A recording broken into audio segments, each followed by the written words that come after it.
Hello out there, everyone. You have returned to the KNB Music Den. I am still Keith. I'm still Brad. All right. And we're going to come to you here with, well, you know what it is because you clicked on the video, but it's another album review. Yes. Another album came out from an artist that we really like. It's really a great time this summer. It has been. A lot of good releases. Yeah, a lot of strong stuff. Yeah, I'm excited where we started because we're getting a lot of good quality music here early. So Yeah, this just when it worked out it worked for us, but it's working out well.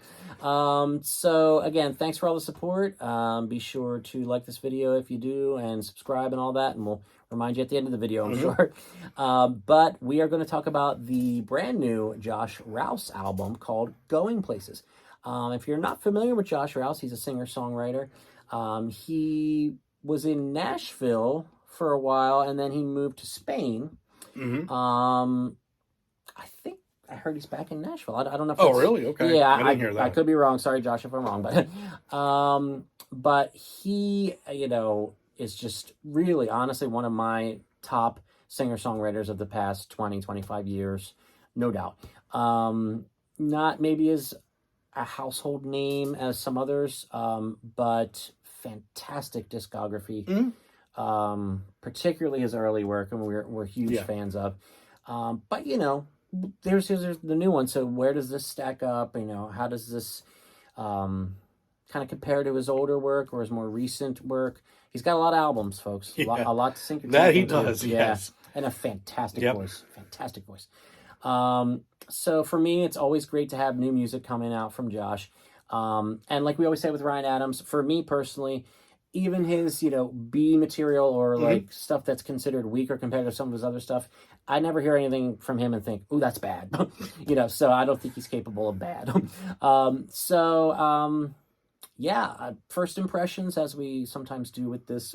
What do you say about Going Places there, Brad? Well, Going Places, for me, me and Keith sometimes have different areas where we are bigger fans of certain albums or areas or... Yeah. And for me, Rouse, the first 4 albums were fantastic. Yeah. And I found Rouse through 1972 and that DVD he put out with it. Yeah. And then bought up everything that was around at that point. Under the Cold Blue Stars, Home. Dressed Up Like Nebraska, the debut. Yes. Fantastic debut. And then, obviously, Nashville after that came out. Oof. And for me, at that point in time, during the Nashville era, he was in my top 5 artists. I mean, I listened to him constantly. Yeah. I won't lie. After that, a few of the albums started kind of fading off for me. Okay. And after some time, I lost track of them. I mean, after 3 or 4 albums where I didn't connect, other artists started picking up some space, and we only have so much time in a day to listen to music. Yeah. So he kind of fell to the side for me, honestly. Okay, that's fair. This new album, I came into it, and my idea was going to be, is this going to bring me back into the fold as a big fan? Or am I going to stay, casual? Yeah. I'm more casual still. I mean, to me, this album didn't change a whole lot for me. Okay. There were high points. There were some songs where I went, "Oh, that's the Rouse that I loved." Yeah. And then there were songs where I went, "That's still a little campy," and I couldn't quite get there. Okay. How about now? I know with you, like you said, you've been much more throughout his whole catalog. Yeah. So how does this one feel to you? This one for me is a strong effort, and it's compared to his last several albums of his more recent period. I think it's one of the strongest. Okay. I'll actually say from the Happiness Waltz on through to Going Places, this new one that just came out. For me, this new one, Going Places, would be, if I was going to rank those last 5 or 6, Going Places would probably sit at number 2, actually. And Happiness Waltz would be number 1. Okay. And this is not including all that early period that we're so fond of. But yeah, some of this album, not all of it, but some of it really did harken back to that earlier period for me. Some of the sounds, some of the songwriting, not all of it, but a good amount of it, and enough to make this, a pretty solid album for me, for my listening.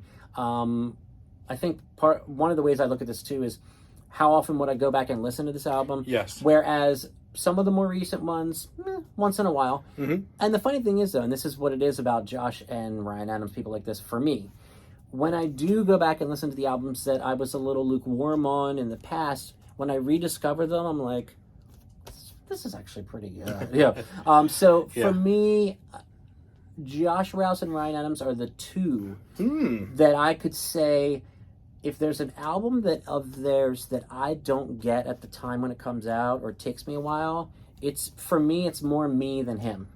Like, it takes me a while to get where he was at that point, or see the greatness in what they do. I always feel just with those two, with Josh Okay. Rouse and Ryan Adams, that I'm like, if something's kind of like It's your fault, not theirs. Exactly. Yeah. It's almost like a Okay. relationship. Yeah. It's like, oh, I'm sorry. It was me all along. Oh, You're man. great. Yeah. All that stuff. So, but yeah, any stand? I'm sure there were For standout me, tracks. I'll tell you, it hit at 1-2. There was a spot in the middle of the album where 2 songs hit in a row where I went, oh, Okay. this is becoming right up my alley. Yeah. And that was Hollow Moon Yeah. and Waiting on Blue. Okay. Those 2 songs back to back, I went, shit, this might be getting back into Nashville territory for me. After that, it kind of again went off the rails for me a little bit, but Sure. those 2 songs, absolutely. I mean, I thought they were fantastic. Okay. And like you said, they kind of harken back to the first 4, albums for me, where it just had that sound, that Josh Rouse early sound. That He was in the pocket. oh, he was in the pocket hard on those 2. Yeah. Yeah. Okay. Well, interesting. My standout tracks are Henry Miller's Flag. Okay, which I that think is a good song, by the way. third song, maybe? Yes. Hollow Moon, just like you. Okay. And then I believe it's the second to last song, Indian Summer. Oh, yeah. That one stood out to me a lot. And actually, Waiting on the Blue was one of the only 2 songs on this album that I wasn't particularly that fond of. Really? Yeah. See, this has been happening a lot. Yeah. We do have very similar, but different. We like the different parts of the same. Yeah, it's which funny. makes this interesting. Mhm. If we both said the same thing, we could just each have our own channel. Well, what do you think of City Dog, for example? I like that song. Did you? See, I don't. Okay. And I thought that's a fascinating choice for a single. Yeah. Okay. Yeah. Now the first song, "Apple of My Eye," Mhm. I was like, "That's okay." Yeah. And then the horns came in. It was sax or whatever it is, and I was just like, "Okay, this kind of took me back to the '72 sound," And then "City Dog" being the second track, I thought, "Okay, this song is even better than "Apple of My Eye," in my Okay. opinion." And then the last track. Stick Around, I think it's called. The last song. Yeah. I think that was a good way to end the album. Yes, it was. That was a good one. Now, here it is for me again, folks. I'm a huge Josh Rouse fan.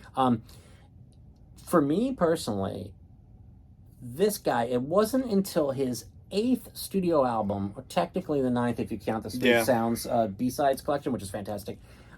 It wasn't really until his 8th technical studio album, El Turista, that I could even say there's a skippable song on a Josh Rouse album. And part of that is because some of it was in Spanish and I'm just too dumb to understand it. I'm too lazy to just appreciate how beautiful it sounds even if I don't understand it. So that, again, that might have been me. Not Your him. fault, yeah. But it's all me. But, there's something about this guy and his voice and his songwriting. Just When again, he hits it in the right spot for me, it's fantastic. it's Yeah, I mean, when he's doing it right, he's doing it better than most people. well said. Yeah, I mean, Well it's just sometimes lately. But I will say this album, compared to the ones where I started going off, I thought was stronger than a lot of the stuff I've heard previously. And that's what I felt. So it makes me interested to go back and kind of check out some other discography. I would. Yeah, I So- would definitely. The Happiness Yeah. Waltz is a really good album. The one he put out not too long ago, Love in the Modern Age. Okay. A different kind of sound. Okay. But well Up there. done. Well done. Okay. Good songs. I do want to highlight some lyrics. He's a great writer. I thought there were some cool lyrics in that song that I mentioned that I really like, Henry Miller's Flag. Mhm. So he sings, "If she's standing on the street like a fighter, won't you tell her to come on home? It's the melancholy life of a writer, won't you tell her she's not alone?" I thought that was cool. Now, Yeah. do you remember the song on there, She's in L.A.? Yes. Okay. Yeah. I like that song. There's not much to it lyrically. There's not much to it, no. And it's not that long, but it's got a real nice groove to it. And most of the lyrics are just these lyrics, but I thought it's cool the way it goes. He says, "It is always Friday night if you're living in L.A. Fool is me for thinking I'm the one she wants. I can't compete with that setting sun. It's just a cool groove, like short song. It almost sounds a bit more like an interlude. It does. But yeah. I thought it was placed well in the album too, as far as the order. Just really like that a lot. So yeah, I mean, with Josh Rouse, you know, I just have been such a big fan since I discovered 1972. Yeah. And you know, went back from 72, got the earlier ones, and then just bought everything since. Yeah, 1972 will probably always will be his absolute masterpiece, and Nashville. Yeah, I was just saying Nashville's hard, man. That's hard to beat too. Yeah, that's fantastic. Yeah, so those two, folks. If you are new to Josh Rouse, I would check out this new album. I definitely would. I would strongly recommend you check out those two albums. Our two favorites, 1972 and Nashville. Man, yes. Just fantastic. Under Call Blue Stars too. I mean, Home, all those. Oh. Yeah. Yeah, anything Nashville and earlier is just that's just perfection. Subtitulo is a solid album for me. And I actually listened to Country Mouse City House the other day. Really? Now, what I don't know about you, I want to ask you about this. Do you, when we're about to review something like this new Josh Rouse, for example, do you find that leading up to the release date that you listen to some of his older stuff to kind of get ready? I haven't been. No. Okay. No, I have not been. I don't always do that. Yeah. I did put on Nashville again. Because it made me think of Nashville. I went, well, I want to hear that again. Yeah. Because I did fall off track with him, and I went, man, that was a great album. But I did not go back to his catalog much. You don't have Nashville on vinyl, do you? No, I wish. I wish too. Oh my goodness, folks. Yeah. If anybody out there wants to send us 2 copies. Oh, that'd be fantastic. Because we're not going to share it. We're not going to share it. No. So if you could send us 2 copies, you know, just message us and we'll give you our P.O. box or whatever. Yeah. No, I'm kidding. but we could start a GoFundMe. Man. I'm sure it's not cheap to find it. It's probably hard to find now. Probably. But there it is, folks. Josh Rouse, Going Places, the new album. I would definitely recommend checking it out, and some of his earlier work, as we mentioned. Any final thoughts on Mr. Rouse? Yeah, to me, it's not his top 5. Sure. But I do believe it's stronger than what I've recently been hearing before this. So very fair. Upswing. I think he's on an upswing with this. Very fair. Yep. All right, folks. Well, let us know what you think of the new Josh Rouse. Are there albums coming out that you would like us to review? Let us know in the comments. Let us know. Albums that you're into that came out recently that maybe we should check out. Even if we don't review everything that's suggested, at least we could listen to it and enjoy it. Absolutely. Not everything has to be homework for us. Yep. But again, please like the video, share it on social media. We're just getting started here, but we're blown away by the initial support. We're having so much fun doing this right now. Oh, absolutely. Yeah, it's fun. So go check out the new Josh Rouse, Going Places, and let us know what you think in the comments. And we will see you very soon here at the K&B Music Den. Once again, he's Brad. I'm Keith. Take care of yourselves, folks. Have a good one. See you soon. Bye-bye.